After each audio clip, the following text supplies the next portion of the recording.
Sejam bem-vindos à Revista Fora, eu sou Carlito Neto, historiador e cientista político, e hoje eu tô aqui para analisar um pouco das eleições que aconteceram no último final de semana para o parlamento francês, onde lamentavelmente a extrema-direita, o partido RN, liderado pela extremista fascista na França, Marine Le Pen, conseguiu ali a maioria das cadeiras que será ocupada dentro do Congresso francês. O partido dela obteve 35% das cadeiras, os partidos de esquerda ocuparam ali cerca de 28% das cadeiras, e o partido liderado pelo Emmanuel Macron, que tem ali o título de partido de centro-direita, ocupou cerca de 20% das cadeiras. Diferente do que acontece aqui no Brasil, onde a eleição ela é proporcional para cargos de deputados federais e majoritárias para senador, e quem tem ali a votação atingida já ocupa a cadeira. Na França você tem ali critérios diferentes, tanto que lá você tem segundo turno até mesmo para as eleições no Congresso francês. Como é que funciona isso, Carlito?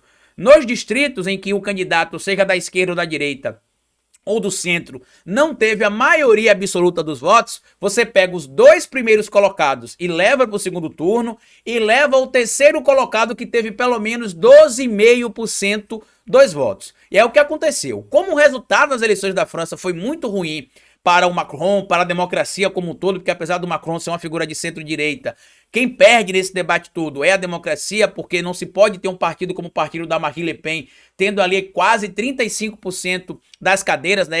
Ela tem ali especificamente, para ser bem exato, 34% dos votos. Em algumas análises até colocam ali 35 fechado, né, para arredondar os valores ali. E o que aconteceu na eleição na França? Na França, a extrema-direita conseguiu avançar, mesmo com o apelo de figuras públicas como o jogador de futebol Kylian Mbappé e o jogador de futebol Thuram, pedindo para que os jovens fossem votar, que não permitisse que RN, que é o partido da Marine Le Pen, avançasse ainda mais e que não se tivesse espaço para a extrema-direita lá na França. Lamentavelmente, a França está sendo neste momento ali derrotada pela extrema-direita. Lá em 2019, inclusive, assim que o Bolsonaro tomou posse aqui no Brasil, eu fiz um vídeo lá no canal Historiador, que é o meu canal, inclusive peço a vocês que me seguem aqui na Revista Fórum, que me sigam lá também no canal, ou Historiador aqui no YouTube. Eu falei o seguinte, gente, a nossa luta contra a extrema-direita vai pelo menos até 2030. Muita gente disse que era muito tempo, que eu estava sendo pessimista, que não podia ter esse pensamento, que a gente já iria derrotar a extrema-direita em 2022, e eu falei que não era assim. Por quê? Primeiro, quando você tira as cadelas do fascismo de dentro do canil que elas estavam presas, elas ficam assanhadas, né? Elas querem de alguma maneira colocar em prática ali o seu ódio, o seu rancor, tudo aquilo que lhes tirou do debate público, porque não tem diálogo com fascista, não tem tolerância com intolerante. E o que aconteceu na França mostra isso, que a Marine Le Pen pegou o discurso dela extremamente radicalizado e foi adoçando alguns discursos para não parecer que ela era tão malvadona, que ela era tão brabona, e ela passou a ser palatável para o público francês. Tanto que aqui no Brasil, muita gente achava o Bolsonaro um absurdo, que era um fascista, que não seria eleito porque ele era uma figura abjeta. Aí ele vai e traz o Paulo Guedes. Aí depois ele traz outra figura, que são figuras que iriam amestrar ou adestrar o Bolsonaro, deixar ele sobre rédeas curtas, tranquilizado. A Marine Le Pen, junto com Jordan Bardella, que inclusive é visto na França ali como o genro que toda a nora querem, tem conseguido emplacar o seu discurso nas mídias. Neste livro aqui, inclusive, que eu tenho recomendado sempre que posso, ó, Como Funciona o Fascismo, do Jason Stanley, eu li esse livro em 2020 ou 2021 e voltei a ler de novo agora, e é chocante como você vê que as práticas que a extrema-direita fascista tem no mundo, inclusive a partir ali de Trump, que isso fica bem evidente em 2016, não é algo jogado ao vento, né, jogado ao nada. É o contrário, tem um método, tem uma prática. Tanto que você pega esse livro aqui, você vai ler que lá na Polônia eles apresentaram um projeto de aborto exatamente idêntico ao projeto que a gente teve aqui, que está tendo discussão nesse momento, né, que é o PL 1904, chamado aí de PL do estuprador, e lá na Polônia gerou a mesma discussão. E a Polônia também é liderada pela extrema-direita. A gente está vendo neste momento que a Alemanha, que passou pelo que passou com o nazismo, está tendo um crescimento absurdo do Alternativa para a Alemanha, né, que é o ADF, o partido que eles têm lá, inclusive que tem como líder ali a neta de um nazista que visitou o Eduardo Bolsonaro no Brasil e falou que ele era um grande amigo, que abraçou o Bolsonaro, né, e que fez ali, né, a Beatrix von Stock, e que fez ali várias fotos e publicou nas redes sociais mostrando claramente que a extrema-direita global é conectada. A gente está vendo aqui na América Latina tentativa de golpe na Bolívia, a gente está vendo em várias capitais do Brasil a extrema-direita com nomes fortes para vencer a eleição, ou para vereador, ou para prefeito. A gente está vendo na Argentina o Javier Milei com todo o discurso bandido, criminoso, exagerado e chocante sendo eleito. A possibilidade do Trump voltar a ser eleito presidente dos Estados Unidos da América. A gente viu que a extrema-direita aumentou a sua representatividade dentro do Parlamento Europeu e agora na França a gente está vendo essa situação que envolve ali o partido da Marine Le Pen, que está crescendo, e está tendo de acontecer agora uma união entre o partido do Emmanuel Macron, junto com o partido ali do Jean-Luc Mélenchon, ou Mélenchon, né, que é o partido chamado França Insubmissa, que é um partido à esquerda. E eles se juntaram ali e fizeram o seguinte: nas cidades onde vai ter segundo turno entre 3 candidatos, sendo o terceiro candidato do partido do Jean-Luc Mélenchon, ele vai tirar a candidatura do terceiro candidato e vai apoiar a candidatura macronista. E nas cidades onde o terceiro candidato é macronista, o Macron vai tirar a candidatura desse terceiro candidato macronista para apoiar a candidatura do candidato do partido do Jean-Luc Mélenchon. Então a gente precisa acordar para essa referência, porque o pragmatismo político ainda vai fazer parte da política por muito tempo, enquanto a extrema-direita continuar avançando. A gente vai ver sendo normalizadas aí no mundo chapas como a gente viu aqui no Brasil em 2022, a chapa Alckmin-Lula. Muita gente ficou chocada, inclusive, quando surgiu a chapa Alckmin-Lula, mas eu aqui no meu livro em 2020, né, o Bora Votar, eu falava que pra gente derrotar o Bolsonaro aqui no Brasil em 2022, a gente precisaria de um pragmatismo como aconteceu nos Estados Unidos da América, onde o Bernie Sanders, por exemplo, abriu mão de sua candidatura e mesmo contrário ao Joe Biden, decidiu apoiar o Biden. A Kamala Harris, que também sendo crítica ao Biden, aceitou ser vice do Biden para poder derrotar o Donald Trump. E eu falava nesse livro aqui, ó, quem não teve acesso a esse livro meu ainda, aí, se puder comprar na internet, vocês podem comprar aí, tá? Que pode estar disponível em alguns marketplaces. Eu trago o seguinte aqui no meu livro, ó. Os críticos de Biden, como o próprio Bernie Sanders e até mesmo a sua vice, Kamala Harris, aceitaram o pragmatismo para derrotar Trump.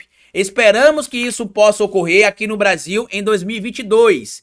Partidos e políticos que se omitiram em 2018 e que ficaram neutros podem se mobilizar em prol da derrota do atraso político e da volta à civilização, ao debate nacional. Eleitores que não compareceram em 2018, precisam voltar a votar. Os jovens que conquistaram a idade eleitoral precisam entender a importância do seu primeiro voto. Só assim, os mais de 42 milhões de votos, brancos, nulos e abstenções de 2018, ficarão sopesados no passado nefasto e até por isso didático. Por esse motivo, lhe rogamos: bora votar, porque votar é uma das alternativas que nós temos para poder exercer o nosso direito à democracia. Quando a gente fala sobre essas questões que estão acontecendo no mundo, gente, não é nada por acaso, tá? O discurso da extrema-direita, ela é um discurso palatável, é um discurso simplista, né? Ah, nós somos contra os ladrões. Quem é a favor de ladrão? Ninguém é a favor de ladrão. Ah, nós somos contra os estupradores. Quem é que é a favor de estuprador? Ninguém é a favor de estuprador. Só que é este discurso simplista que pega parte da sociedade. E ali, fazendo inclusive uso do que esse livro diz aqui, né, do que como funciona o fascismo lembra, eles vão desumanizando a oposição para que você passe a enxergar a oposição como alguém que não mereça ter seu respeito, que não mereça ter a sua atenção, que não mereça ter espaço no debate democrático, que não mereça nem existir. É assim que a extrema-direita funciona. Aqui no Brasil, por exemplo, o Bolsonaro já está cogitando lançar o Flávio em 2026 para a presidência da República. Eu acho que isso não irá ocorrer. Caso ocorra, a tendência do Flávio ganhar é muito pequena. Porém, a gente não pode descartar qualquer possibilidade.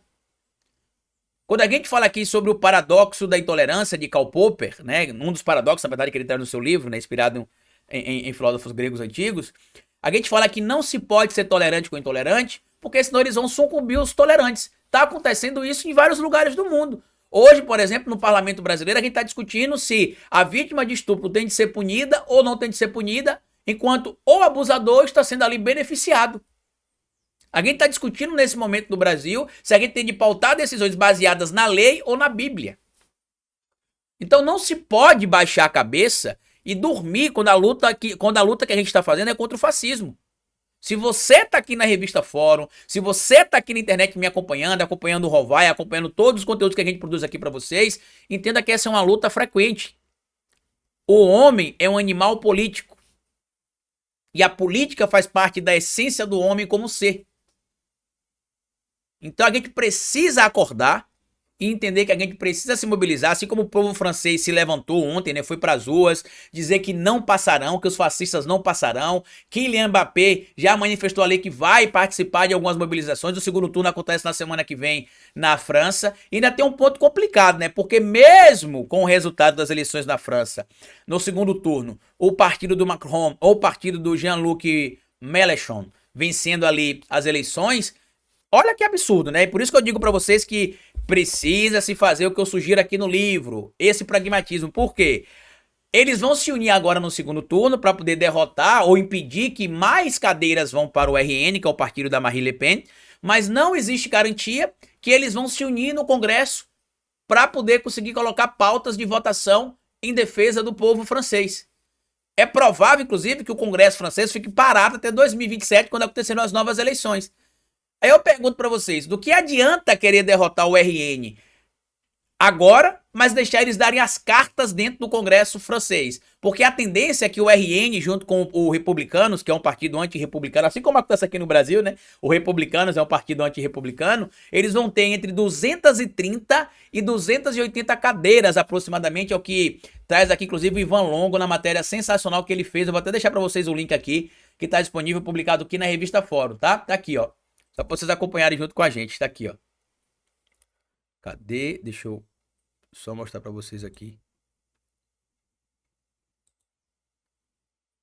Opa, cadê? Aqui, ó. O bloco da esquerda e o liderado por Macron devem formar uma aliança que pode vencer o segundo turno nas eleições legislativas no próximo domingo, dia 7, e frear o avanço da extrema-direita. Ainda assim, o partido Reunião Nacional, que é o da Marine Le Pen, e seus aliados do Partido Republicano devem eleger a maior bancada do parlamento francês, entre 230 e 280 parlamentares. Então não se pode brincar de faz de conta, né? Ah, vamos nos juntar para evitar que eles avancem, mas no trabalho deles no Congresso é cada um por si. Não, tem de ter o pragmatismo político. Tem de fazer o que a gente chama também na ciência política de realpolitik. Deixar de lado as divergências para alguns pontos e levar em consideração outros pontos que vocês precisem abrir mão às vezes para que você tenha ali o impedimento do avanço da extrema-direita. Eu tenho ouvido e visto muita gente criticando a união entre Lula e Alckmin, a união entre Lula e alguns partidos hoje no governo dele, como se o governo tivesse opção de governar com 13 senadores e com aproximadamente 125 no pior cenário e no melhor cenário 128 deputados. Só defende isso quem brinca de comentar política ou quem não entende como é que o jogo real da política funciona, tá? A política, como diz o Maquiavel, ela é o que é e muitas vezes ela é amoral ou imoral. E o político é o indivíduo que tem de entender como lidar com a política e como dominar esses cenários. Porque senão a gente vai ter figuras como o Bolsonaro se mantendo no poder e voltando pro poder, botando em prática o que o próprio Maquiavel fala no livro dele, O Príncipe, né? Que não necessariamente os indivíduos que estejam na vida pública precisam ter algumas características, mas precisam aparentar tê-las, como por exemplo, humanidade, misericordiosidade, fé, bondade, honestidade, sinceridade. E a gente viu que o Bolsonaro, apesar de não ter nenhum desses predicados aí, né, ou dessas supostas qualidades, né, que aponta ali o Maquiavel, que o indivíduo precisa aparentar ter e não necessariamente ter, ele soube jogar o jogo.